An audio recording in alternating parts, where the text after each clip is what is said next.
কলকাতার বহুতলে বুথ করার নির্দেশ কমিশনের। আবাসনের বাসিন্দাদের নিয়ে বৈঠকে বসছেন এ বিষয়ে মেয়র। আজ দুপুরে বৈঠক রয়েছে ক্ষুদিরাম অনুশীলন কেন্দ্রে।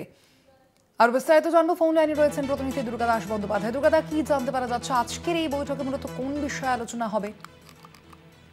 দেখো, তুমি জানো যে আসন্ন বিধানসভা নির্বাচনের কথা মাথায় রেখে এ রাজ্যে ইতিমধ্যেই এই কমিশনের পক্ষ থেকে স্পেশাল ইন্টেনসিভ রিভিউ প্রক্রিয়া চালু করা হয়েছে এবং এর সাথে সাথে আগামী দিনে নির্বাচন প্রক্রিয়ার নির্ঘণ্ট ঘোষণা করার প্রাক্কালে আরো বেশ কিছু ব্যবস্থাদি নেওয়ার বিষয় নিয়েও একের পর এক নির্বাচন কমিশনের পক্ষ থেকে বিভিন্ন বিষয় সম্পর্কে জানানো হচ্ছে। তার মধ্যে অন্যতম হিসাবে বলা হচ্ছে যে শহর কলকাতা, শহরতলি এবং অন্যান্য জায়গায় যে সমস্ত বড় বড় আবাসনগুলো রয়েছে, এবার থেকে এই সংশ্লিষ্ট আবাসনগুলির অন্দরে একটি করে কমিউনিটি হল প্রতিটা আবাসনে প্রায় আছে এবং এই আবাসনের কমিউনিটি হলগুলিতে একটি করে বুথ চালু করার প্রক্রিয়া বিষয় বলা হয়েছে।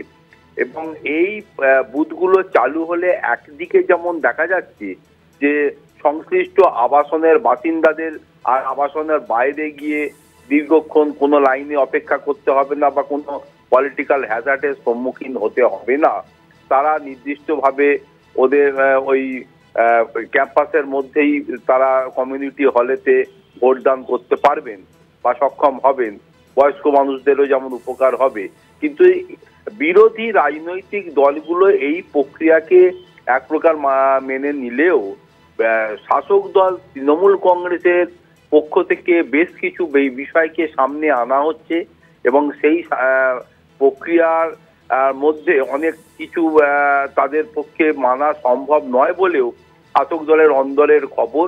সেই লক্ষ্যে আজকে সন্ধ্যা 6টার সময় আমাদের ক্ষুদিরাম অনুশীলন কেন্দ্রে শহর কলকাতা বা কলকাতা পুরসভার সমস্ত কাউন্সিলরদের সেখানে ডাকা হচ্ছে এবং সেই বৈঠকে মূলত যে বিষয়গুলো আলোচনায় উঠে আসবে যে কোন কোন ওয়ার্ডে কতগুলো করে আবাসন রয়েছে, সেই আবাসনে বাসিন্দার সংখ্যা কত, যদি সত্যি শেষ পর্যন্ত কোনো আবাসনে নির্বাচন কমিশনের নির্দেশে কোনো বুথ করা হয়, সেক্ষেত্রে পলিটিক্যাল হ্যাজার্ড অর্থাৎ এই আবাসনে এই বুথের মধ্যে বিরোধী রাজনৈতিক দল থেকে সমস্ত রাজনৈতিক দলের প্রতিনিধিরা আসা যাওয়া করবেন, সেখানে ঢুকবেন, সেখানে প্রচার করবেন, সেখানে বসবেন, বুথ সামলাবেন।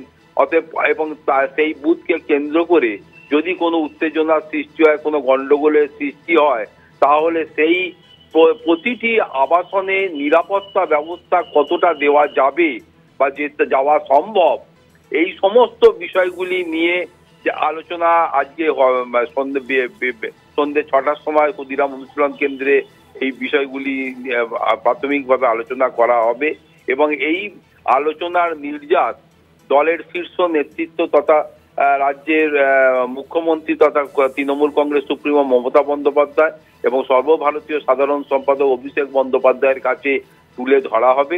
পরবর্তী ক্ষেত্রে শাসক দল তৃণমূল কংগ্রেসের পক্ষ থেকে কি কি পদক্ষেপ নেওয়া হবে, নির্বাচন কমিশনের সঙ্গে বিষয়টি নিয়ে বিস্তারিত আলোচনার দাবি জানানো হবে কিনা এবং হলে সেখানে কোন কোন বিষয়গুলো তুলে ধরা হবে, নির্বাচন কমিশনের কে বোঝানো পুরো বিষয়টা সম্ভব হবে কিনা, নির্বাচন কমিশন কতটা এই বিষয়ে আন্তরিকভাবে তাদের কথা মানবে, এই সমস্ত বিষয়গুলো নিয়েই কিন্তু আজকে উচ্চ পর্যায়ের খুব গুরুত্বপূর্ণ বৈঠক ডাকা হয়েছে।